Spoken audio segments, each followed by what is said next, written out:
Okay. Iba uniforme.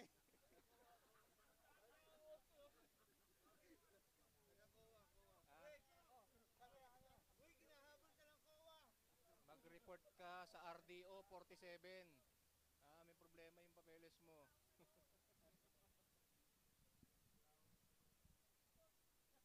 This is a recording to be uploaded later. Medyo mahina ang signal natin sa internet. Uh, Mahina signal, tatakpan ko lang. Yeah. Para bumaba. Ayan. Okay.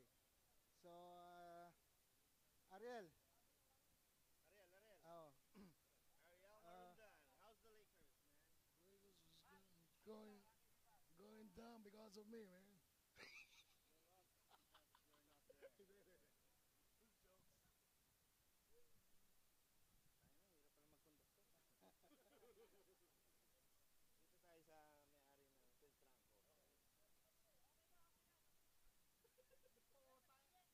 Dito tayo sa may-ari ng Phil Franco. Trip pa yan? Sino kasama mo dyan? I-check Okay. check mo. Baka may Ah, kasama. Rico, Baka may tatago. update naman sa mga activities mo. Wala naman masyado. Andito nagko-conductor ng bus. Nothing much. Ano bang mga hobbies mo ngayon? Wala nang time eh. Pero pag pare-pareho rin tayo. Given time, ano ang preferred mo na activity? Ayun, sex is one, of course. Then I play golf paminsan-minsan. Tinuturuan ko, kinakalabit ko eh.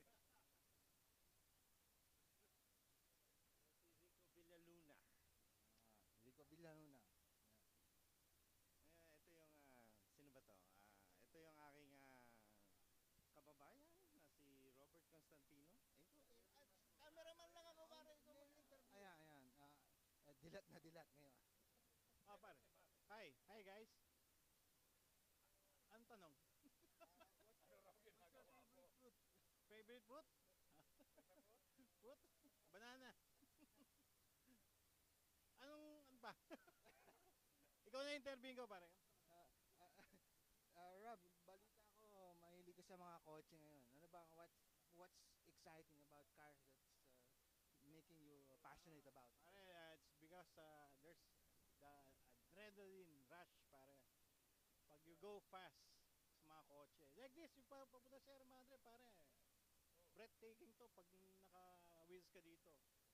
Yun lang. Tsaka alam naman nyo, high school pa, hindi ko na yung magkotse, di ba?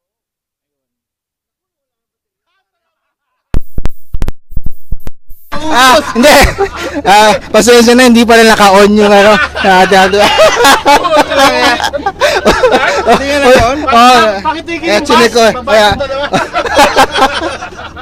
ulitin natin yung kay Rico. Ano yan?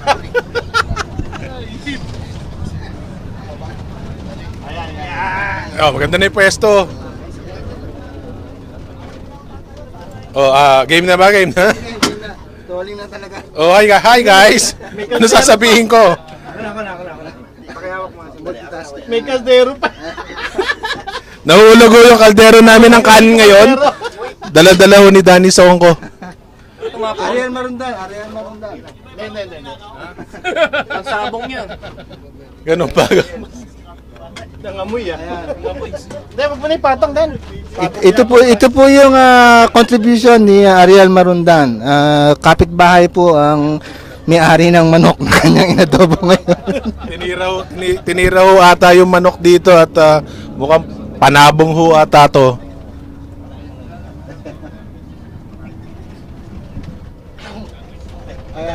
Tangina ka eh. Kukuna kita si Trato. Ang base mo eh. Lico, na-mention mo kanina yung golf. Tell us more about yung activities sa golf. Wala naman. Handicap pa rin natin, 72. Paminsan-minsan lang pag merong oras para makarelease ng stress. Kasi parang yung golf, kung meron kang favorite person, so ilalagay mo yung picture dun sa bola. And then, papaluin mo na. Kaya lang, ang downside no, nahabuli mo rin siya. Tsaka Tsaka itong classmate natin to, ito yung mahilig mambully nun. Hindi pa uso bullying, nambubully na yan. Hindi pa nakaka-get over tong isang tao dito eh. Tungkol sa bullying. Ha? Binuli ka ba ni Rick? Oo, pero nakagante ako dyan. May recitation, tumayo siya. Nilagyan ko ng thumbtacks yung upuan niya. Ano ba yun? Oo, pag upo niya, aray! Ano ba na-suspend? Oo. Si Stokes siya tayo, di ba? Kim Stokes? Parang, wala lang si David eh. Ano yan lahat, mai explain ni David Narbasa eh, kaso wala ngayon dito. Oh, okay, thank you very much. Papasok ko na kayo rito sa Tiny Bobby natin.